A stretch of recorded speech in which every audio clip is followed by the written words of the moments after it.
amin'ny maha-ministera mpiany serasera ny ministera serasera sy kolotsaina dia izy no ministera miany asa fanaovan-gazety.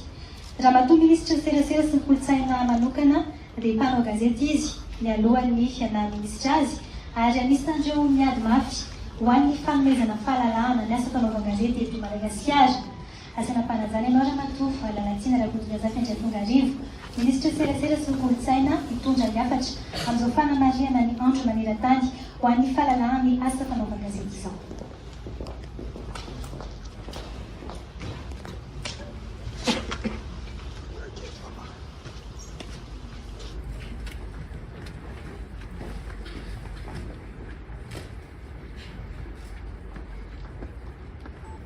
Andriamatoa Ndoholony Madagasikara izay solitenana Andriamatoa filohan'ny anteneran-doholony. Andriamatoa mpampiakateny ny Momera Maloteny amin'ny sahanan'ny fifidianana. Andriamatoa sekretera jeneralny ministera ny serasera sy ny kolotsaina. Andriamatoa talian'ny kabinety nareo tale jeneraly eo anivon'izany ministera izany. Andriamatoa sekretera jeneralny ny Momera Malagasy ny UNESCO.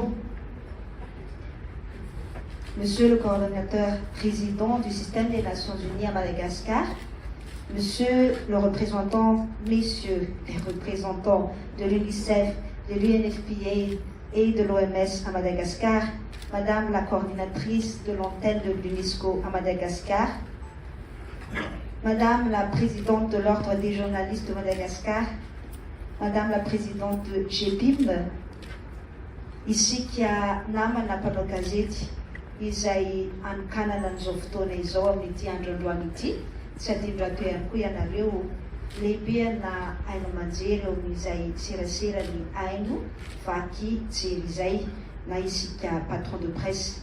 Isika rehetra olo manakaja na civil na miaramila izay manatrika an'izao fotoana izao omekaja omemboninahitra amin'ny laharam-boninahitra misy antsika tsirairay avy, tompom-pavy sy tompo-lahy. Lalatiana Rakotodrazafa Andriatonga-Arivo no anarako, ministra ny serasera sy ny kolotsaina. Fatalohan'izay dia mpanao gazety mpanao gazety nandritra ny 20 taona ary talohana mpanao gazety dia mianatra mikasika ny asa fanaovan-gazety dia ny fahalalahany ny asa fanaovan-gazety, ny lohahevitra izay noraisiko tamin'izany nanao mémoire tamin'ny formation en journalisme. Ny fahalalahany ny asa fanaovan-gazety ihany koa ny lohahevitry ny mémoire izay nataoko tamin'iza namarana ny fianarako droit public option science politique teny amin'ny université an'Antananarivo.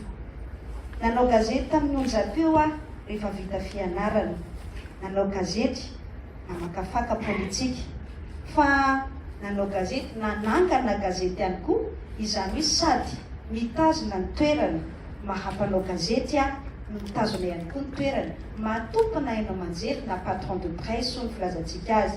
Fa tao anatin'izay 20 taona izay dia tsy misy andro anankiray tsy miadivako mikasika ny fahalalahany asa fanaovan-gazety ho an'ny mpanao gazety malagasy.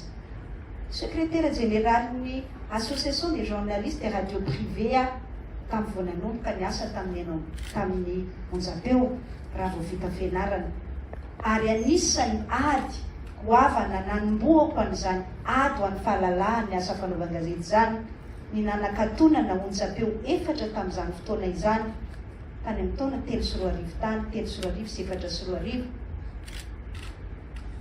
ary nanaovana tolona mihitsy ny adina ho an'izany fahalalahany asa fanaovan-gazety izany.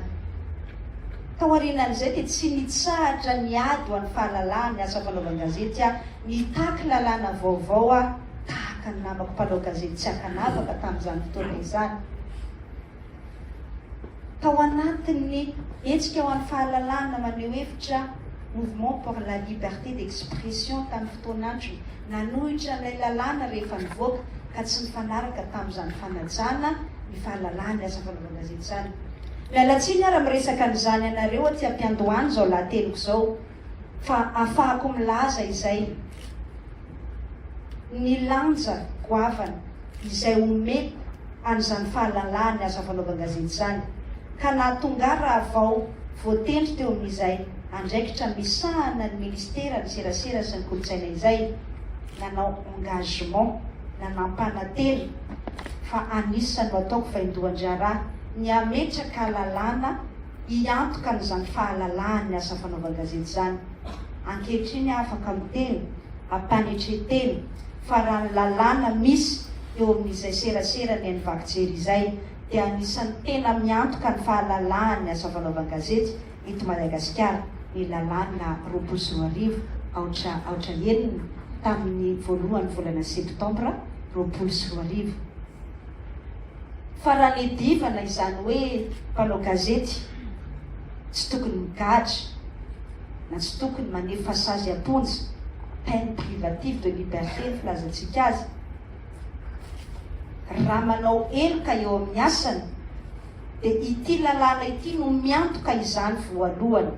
Ity lalàna ity ihany koa no miantoka voalohany fa misitaka tanteraka amin'ny ministera piahy ny ho lavitry ny mpanao gazety des engagements effectifs du ministère amin'izay ho lavitry ny mpanao gazety izay. Sambany vao misy an'izany ary afaka miaina an'izany, afaka misitraka an'izany ny mpanao gazety malagasy ankehitriny.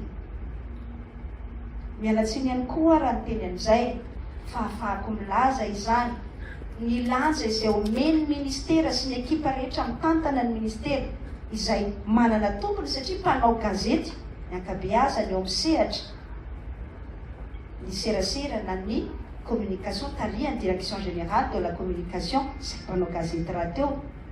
Everiko fa mba tsara toerana, everiko fa mba afaka milaza ihany, everiko fa mba afaka miresaka ihany raha fahalalahany asa fanaovan-gazety no asiteny eto Madagasikara.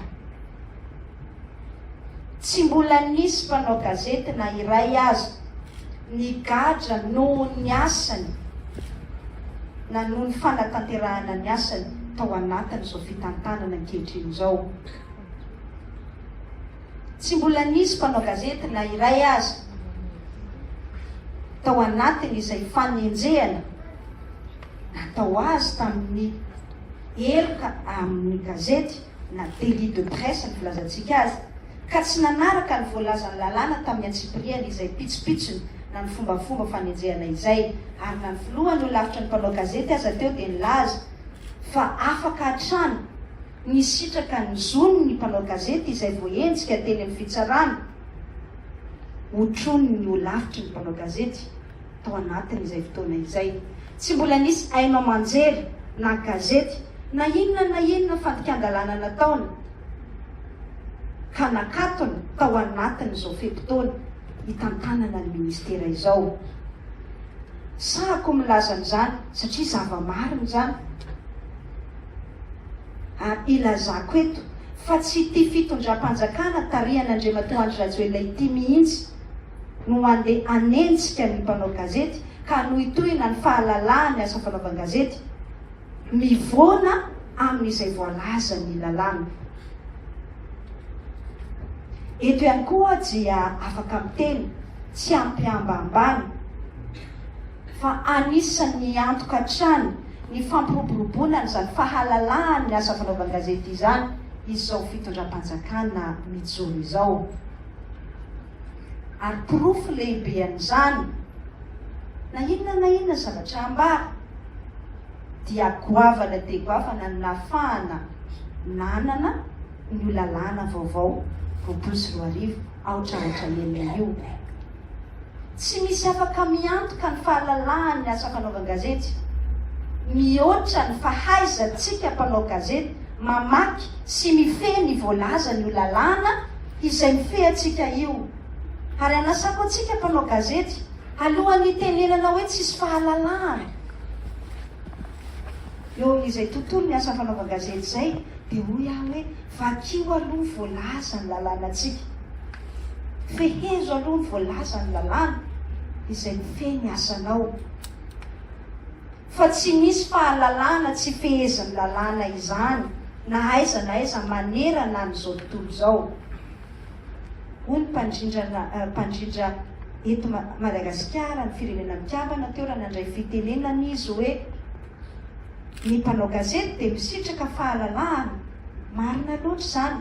Iantoan'ny déclaration universelle des droits de l'homme hoy izy teo amin'ny 120. Iantoan'ny lalam-panorenantsika ihany koa amin'ny 110 sy ny manaraka. Iantoan'ny lalàna manan-keritsika ihany koa fa saingy ao anatin'ny fanajana ny lalàna ihany koa ny fisitrahana ny fahalalahana ny asa fanaovan-gazety. Tsy misy fahalalahana kaboraraka. Tsy misy fahalalahana fahanao mitako hoe aleo amoaka vaovao tsy marina na aleo nalabaraka olona kalalahana. Tsy misy fahalalahana tsy voafehan'ny lalàna. Fatokana ihany, tsotra ihany ny fifehezanao ny lalàna manan-kely no antokana lalana fahanao misitraka tsy amina ia izany fahalalahana ny asa fanaovan-gazety eto Madagasikara izany. Ary tsy eto Madagasikara ihany, na aiza naiza misy anao tsy afaka hitako mihitsy ianao fisitrahana fahalalahana ivelan'ny lalàna. Ny fisitrahanao fahalalanao tsy midika kaboraraka. Ny fampiasanao ny asa fanaovan-gazety ho asa fivelomanao tsy midika tsy maty manota. Tsy mitovy mihitsy ny liberté sy ny impunité. Tsy mitovy zany. Ny fahalalahana dia voafehan'ny lalàna hoy ateo averimberiko hatrany. Ny voalaza ny lalàna izay efa miantoka n'izany fahalalanao zany dia mififehezanao azy no ahafahanao miantoka ihany koa n'izany fahalalahana zany iainanao, isitrahanao ary ahafahanao miasa tsy amina ia ao anatin'izay asa fanaovan-gazety izay. Tao anatin'ny 3 taona mahery zao izay nitantanana n'ity ministera misahana ny serasera ity, dia tsy reraka izay atao ministera manazava fa ny asa fanaovan-gazety dia misy lalàna mifehy azy. Ary tena verimberinay ombeny izany ny sanatria fanenjehana ny mpanao gazety dia araka ny voalaza ny lalàna ihany koa zany. Tsy hoe satria tsika mpanao gazety dia tsy ho voahentsika mihitsy, satria izay le mahasorena ny olom-pirenena tsotra amintsika. Rehefa nitakytsika hoe dépénalisation ho an'ny heloka amin'ny asa fanaovan-gazety na ny délit de presse, dia hoy ny olon-tsotra izay mety tsy mahazo an'le resaka hoe fa manino ianareo mpanao gazety ny tsy azo enjehana. Dia io lay andraikitsika mpanao gazety manazava azy.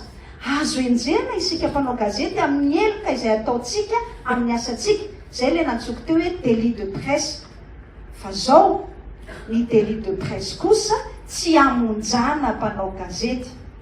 Peine d'amende na sazy arabola l'amende no azo omena ny mpanao gazety. Ary ny matimatesany ministera raha voalany io lalàna io nanazavanyzany tamin'ireo tompony andraikitra mampiatra lalàna rehetra dia mpitandro filaminana sy ny fitsarana izany. Fa izay no olana teto hatramin'izay no everindreo mpampiatra lalàna fa délit de presse dia mitovy amin'ny délit de droit commun. Aminay dia samy hafa tanteraka izany, amintsika mpanao gazety dia samy hafa tanteraka izany, ary adiditsika ny manazavan'izany. Ny dikan'izay dia tsotra, tsy hoe mpanao gazety koa ianao ka mandeha mangalatra koa na mandeha sanatria mivava-miteny mamono olona eloka voafehan'ny fehezan-dalàna famaizana izay le nantsoky teo hoe infraction de droit commun, dia manaiky ianao ho enjehan'ny lalàna code pénal. Fa tsy rehefa manao eloka ianao mangalatra fiaran'olona, mangalatra koa mamono olona sanatria tsy hoe misy an'izay akoa no mpanao gazety fa ohatra zany. Dia ialokaloka hoe mpanao gazety ka tsy azo enjehany. Azo ny lalàna enjehany ianao amin'ny code pénal rehefa manao an'izay.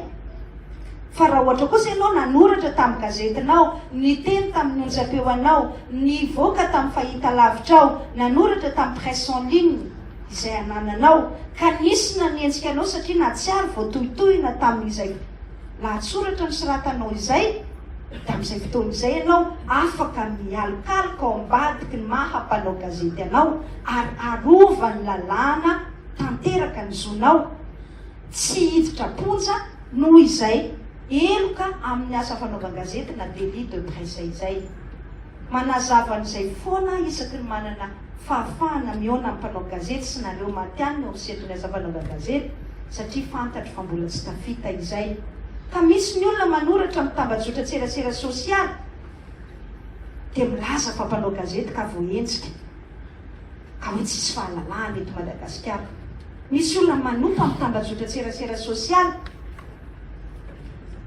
dia milaza fa mpanao gazety ka tsy tokony ho voenjika. Ary raha voenjika dia hoe tsisy fahalalahana eto Madagasikara. Tsia. Nataoko izay fanazavana izay, niliko naverina izay fanazavana izay satria amiko dia isika mpanao gazety no tokony ho saro-piaro amin'ny asantsika masina loatra ao anatin'izay fanimbazombanana fiezahana amin'ny te-anazy izay. Aza tonoana fa miankina betsaka amin'ny lahatsoratra izay vakian'ny olom-pirenena ny fanadihadiana nenony tamin'ny onjam-peona tamin'ny fahitalavitra, ny vaovao izay nampitaina tamin'ny orinasa gazety na en ligne na amin'ny internet azy izy, ny fomba fijery ny olom-pirenena, ny toetra ara-pirenena amin'ny ankapobeny na ny vaovao izay mivoaka. Antony iray izay mahasaro-pady ny asan-gazety ka nahatonga ny filohany ho lavitra ny mpanao gazety teo ny mpandrindra eto Madagasikara ny vondry ny firenena mikambana nampatsiany tsy mpifehezana antsoina hoe etika sy déontologie ho arofanina mahomby amin'izay asa atao izay. Hoe Andriamatoa coordonnateur résident teo raha nandray fitenenana hoe manana zo ny mpanao gazety fa mitaky andraikitra izay zo izay. Nambarany teo hoe dans les normes ao anatin'ny fanajana alfanina isan-karazana. Fanambarany teo ihany koa hoe ao anatin'ny fanajana ny fitsipika dans les règles. Nambarany teo ihany koa hoe ao anatin'ny fanajana ny mahamatianina dans le professionnalisme. Fanampiako azy ary anisan'ny goavana ao anatin'ny fanajana ny lalàna manan-kery eto amin'ny tany sy ny firenena. Ny etika sy ny déontologie no mamaritra fa adity faran'izay kely tsy maintsy hoy hataon'ny mpanao gazety ny manao fanamarinam-baovao na ny recoupement contre vérification mialohany hitondrana ny vaovao amin'ny besin'ny maro. Ary izay indrindra no heveriko fa manaitra antsika rehetra amin'ny loahevitra izay no safidiana amin'ity fankalazana ny andro maneran-tany ho an'ny fahalalahany asa fanaovan-gazety ity, le journalisme sous l'emprise du numérique. Ary hitantsika tamin'ny horonan-tsary fanadihadiana voalohany teo izay nahavelom-bolo ahy tokoa fa ny zavatra anankiroa goavana izay tsapan'ny mpanao gazety malagasy. Ny voalohany dia ny fahafantarany mpanao gazety malagasy fa tsy loharanom-baovao azo itokisana ny tambajotra tserasera sosialy, tsy source fiable ho ny fitenin'izy ireo azy teo. Izay ny voalohany. Ary ny faharoa dia ny fahatsapan'izy ireo tao anatin'izay ireo mpanao gazety nanontaniana ny amin'ny hoe mila manao fanamarinam-baovao ny mpanao gazety fa tsy mianina amin'izay voalaza ny tambajotra tserasera sosialy. Samihafa hoy izy ireo ny mpanao gazety sy mpiserasera amin'ny tambajotra tserasera sosialy. Ary izay ny tena zava-dehibe raha itsika manavaka amin'izay dia miteny amintsika ilay lohahevitra hoe le journalisme sous l'emprise du numérique ka tsy aneketsika ho ambany vahoany izay numerika izay manko le hoe sous l'emprise eo ambany vahoany.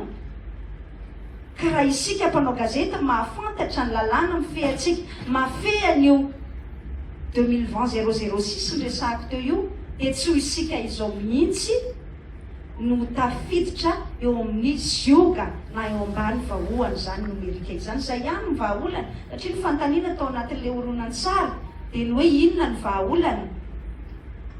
Tsotra be ny vahaolana voafehanao ny lalàna dia tsy tafiditra ao ambanin'ny vahoany nomerika mihitsy. Ankehitriny dia mivoatra ny teknôlôjia vaovao ny fifandraisana, fa tokony hivoatra manaraka an'izany ihany koa ny asa fanaovan-gazetintsika. Laza miara-mahita raha miresaka ny zava-misy iainantsika ankehitriny, mameno loatra ny fiainantsika andavanandro ny teknôlôjia nomerika, teknôlôjia vaovao ny fifandraisana, ary rariny satria io no akaiky indrindra raha io no anarahany olona vaovao. Dia tsy vitsy amintsika mpanao gazety ny lasa misintona fotsiny izay zavatra voakan'ny olona amin'ireny tambajotra tserasera sosialy ireny. Kanefa sofa isika mpanao gazety ihany na tsapa teo, fa tsy mpanao gazety avokoa no mizara an'ireny vaovao ireny. Tsy voatery mpanao gazety avokoa fa mety olona tsotra nakasary, nanoratra dia nanaparitaka, fa tsy nanao midinika n'ilay fanamarinan-baovao izay tokony ananantsika mpanao gazety. Hany ka manjaka ny vaovao diso, ny vaovao inina disono, ny tsao, ny onoono, ary veriko fa tsara toerana miresaka n'izany aminareo. Difitry ny numerika sy izay fiovana ny entiny araka tamin'ny asa fanaovan-gazety, ka izay no itakina ny anamafisantsika mpanao gazety ny mahamatianina antsika eo amin'izay fanatanterahana ny asantsika izay. Tianararoatra iantso antsika mpanao gazety matianina namana mba ho sary-piaro amin'ny asantsika, ka tsy hamela ny olo-kafa izay tsy mpanao gazety akory, fa mieto mpikaramanady politika animbazina na miravirana izany asantsika izany. Efa nanao ezaka lehibe tsika eto Madagasikara, tsy ambahamba amin'ny filazana fa nisy ezaka natao tamin'izany fitandrona ny fahalalahany ny asa fanaovan-gazety izany. Fa nambara teo tao anatin'ilay horonan-tsary izay narahantsika farany teo, fa nisy ny fametrahana ny lalàna, manamafy ny mahazo fototra ny fahalalahana maneho hevitra 5 ao anatin'ny lalàna 24 aotraotra enina. Manafoana manontolo ny fampidirana ponja ny mpanao gazety no ny lahatsoratra na ny fanadihadiana izay nataony, ary miantoka ny fahafahan'ny mpanao gazety hahazo ireo loharanom-baovao rehetra izay ilainy 7 ao amin'ny lalàna manan-kery. Ny fisitahana amin'ny fifehezana ny holavitra ny mpanao gazety sy ny fametrahana holavitra mahaleo tena sy manakaiky ny mpanao gazety, ny fankafana ny hainao manjery-panjakana amin'ny adihevitra demokratika, ary hatramin'ny taona 2024 nakaty dia nambarako teo hoe nalalaka tamin'izay sotran-kevitra na ligne editorial izay nisafidiny ny asa fanaovan-gazety, ny orinasa fanaovan-gazety na miankina na tsy miankina amin'ny fanjakana. Eny, na tamin'ny fotoana ny amehana ara-pahasalamana aza izay nanomezana tsy ny mafy ny ministera, dia mariako tsara fa nalalaka tamin'ny fitrandraham-baovao ny fanapariahana izany, ary ny fitsikerana ny politika mpanjakana ny anomanjery sy ny gazety manirana ny nosy. Raha nitaremarika ny voaka teo 700 nisan'ny onjam-peo tsy miankina amin'ny fanjakana manerana ny Madagasikara, 70 nisan'ny fahita lavitra, manodidina 730 ankehitriny ny gazety an-tsoratra. Samy manana ny zotra na ny ligne editorial ny safidiny avokoa izy ireo, ary fantatsika ankehitriny fa efa manomboka miroborobo ihany koa ny fanaovan-gazety amin'ny alalan'ny internet. Tiako ihany koa ny manamarika ho antsika mpanao gazety fa efa vita ny ministera rafitra ary efa nodiniana indray mandeha na première lecture teo anivy ny filan-kevitry ny gouvernementa ny didim-panjakana ho fampiarana ny voalazany 2020-006 dia ny didim-panjakana mikasika ny presse en ligne na ny fanaovan-gazety amin'ny internet ny filazantsika azy. mba hametrahana amin'ny toerana izany sehatra vaovao nateraky ny fivoaran'ny teknôlôjia vaovao amin'ny fifandraisana sy ny nomerika izany. Ny fivoaran'ny asa fanaovan-gazety sy ny fananana fahalalana toy izay efa misy ankehitriny dia mitaky ihany koa nefa fanamafisam-pahalalana avy amintsika mpanao gazety, izay dia hoe mitaky andraikitra ihany koa ny fahalalana. Ratsaivina dia izay nahatonga ny ministera nametraka ny fandaharana asa formation professionnelle des journalistes izay efa nivoaka ny andiany voalohany ny salotra ny anarana Rémy Ralbert nahitana mpandray anjara 7. Ny andiany faharoa izay manatanteraka ny fifoanana amin'izao taona 2024 izao ahitana mpandray anjara 20 manerana ny nosy. Ary mbola iantsoko ny fiaramiasa sy ny fiaramentana avy amintsika mpiara-miombonantoka ahafahana manohy an'izany fandaharana asa mpanofanana izany heverina fa antoky ny fanatsarana ny kalitaon'ny asa fanaovan-gazety. Mialohan'ny amaranako ny fandraisam-pitenenako dia iresaka ny antony faharoa izay mahavory antsika eto androany dia ny famezana mari-pakasitrahana andreo mpanao gazety nandray anjara tamin'ny fifananana Media Awards 2024.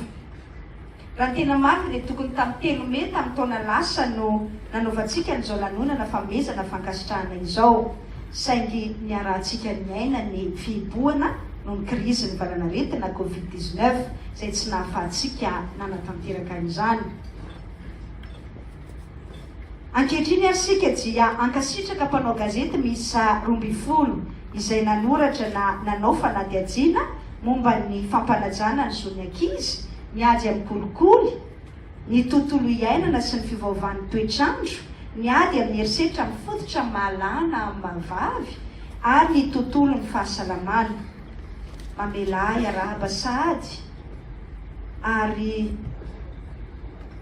isaotra anareo sy ankasitraka ihany koa anareo rehetra izay mandresy hahazo an'izany Media Awards 2024 izany. Engane mba modely ho an'ny hafa ianareo amin'ny fikatsahana hatrany ny alavorary amin'ny fanoratana ny lahatsoratra na ny famokarana fanadihadiana. Anohy hatrany eny ianareo ary ampiakatra avo ny lentany asa masina izay nosafidianareo.